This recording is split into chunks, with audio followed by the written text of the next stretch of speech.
Petite vidéo très courte pour faire un peu de complément d'information par rapport à l'épisode sur le boîtier médiamétrie que j'ai mis en ligne il y a quelques jours. Alors évidemment, je vous conseille d'avoir vu l'épisode en question avant de regarder cette vidéo. Sinon, vous n'allez pas vraiment comprendre grand chose par rapport à ce à quoi je fais référence, donc aucun intérêt. En revanche, une fois que vous avez vu l'épisode, regardez cette vidéo aussi parce que j'aborde quelque chose que je n'ai pas abordé dans l'épisode. Depuis la publication de l'épisode, il y a eu un certain nombre de gens qui m'ont contacté spontanément pour m'apporter quelques informations intéressantes sur le sujet. Je me suis donc dit que ça serait pertinent de les partager avec vous pour apporter quelques clarifications et précisions vis-à-vis de certaines choses qui sont abordées dans l'épisode. Et je pense que si j'avais eu connaissance de ces informations avant de réaliser l'épisode, il y a sans doute des choses que j'aurais présentées ou expliquées différemment. D'ailleurs, dans les commentaires de cet épisode, on trouve déjà certaines de ces informations qui ont parfois été écrites par des membres du panel de médiamétrie. La plus importante concerne la nature du flux audio.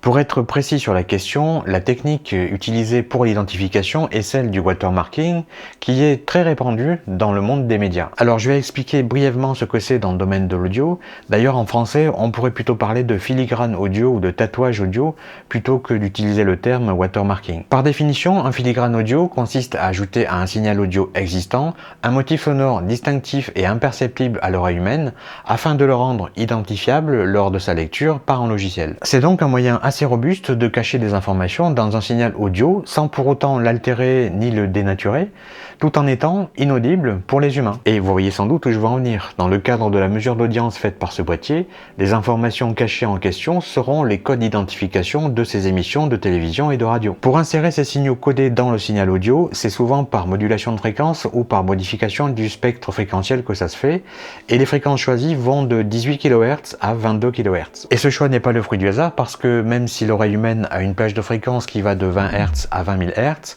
rares sont les gens qui sont capables d'entendre distinctement quelque chose au-dessus de 18 000 Hz. Donc en fait, le boîtier écoute bien tout ce qui est à portée de son micro, mais la plage de fréquence qui l'intéresse se situe entre 18 kHz et 22 kHz. Et a priori, il n'écoute pas les autres. Comme je l'ai expliqué dans l'épisode, ce boîtier a l'équivalent d'une électronique de smartphone 3G.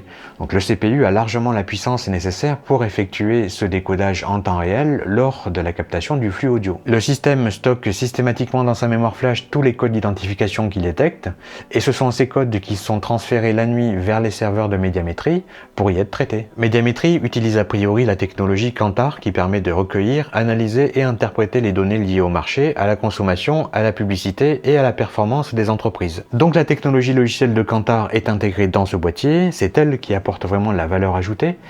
Le hardware n'a finalement absolument rien de spécial. D'ailleurs, comme je l'avais évalué dans l'épisode, pour moi son coût de fabrication ne dépasse pas les 25 €. À propos, il existe une application Android et iOS développée par Kantar pour votre smartphone qui permet de faire exactement ce que fait ce boîtier, en dehors du transfert des codes d'identification sur des serveurs évidemment. Cette application s'appelle Detect Now et permet de détecter les filigranes connus insérés dans n'importe quel flux audio, peu importe la source et le média. En tout cas, il y a plutôt intérêt à ce que l'usage de ces filigranes audio inaudibles soit suffisamment réglementé, parce que ça soulève quand même un certain nombre de questions sur la protection de la vie privée et l'éthique. Voilà pour ce qui est du complément d'information technique concernant la méthode de mesure de l'audience. Ensuite, j'ai aussi eu d'autres personnes du panel de médiamétrie, comme le prénommé Joe de l'épisode, dont certains sont d'ailleurs toujours membres actuellement, qui m'ont apporté quelques précisions récentes. Il semblerait donc qu'on soit passé à 20 € par mois depuis quelque temps, mais toujours sous la forme de chèques cadeaux KDOS. Les galets dont je parle dans l'épisode sont en effet des balises Bluetooth Low Energy, comme je le suspectais,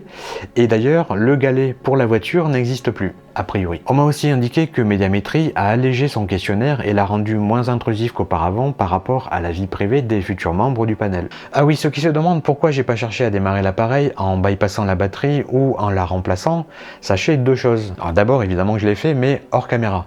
J'ai directement alimenté en 3,8 volts, j'ai aussi mesuré des tensions relativement cohérentes sur les différents points de test. J'ai même testé la batterie avec ma charge électronique, batterie qui a réagi tout à fait correctement. Donc ça n'est rien de tout ça, je pense que le problème est plus profond. Mais, et c'est là que j'en viens à la deuxième chose, je n'ai pas cherché à aller plus loin parce que même si j'avais réussi à le redémarrer, de toute façon il ne fonctionne qu'avec sa carte SIM insérée. Sinon il affiche un message d'erreur et reste bloqué. Et on se doute bien que le démarrer avec sa carte SIM aurait été le meilleur moyen de griller l'anonymat de Joe parce qu'il serait devenu identifiable. Donc non, dans tous les cas de figure, je n'aurai jamais redémarré le boîtier. Voilà pour ces quelques infos complémentaires qui me paraissaient pertinentes de vous partager pour clarifier le fonctionnement de ce boîtier de mesure d'audience. Voilà, je vais en rester là et je vous dis à très bientôt pour une nouvelle vidéo. Salut!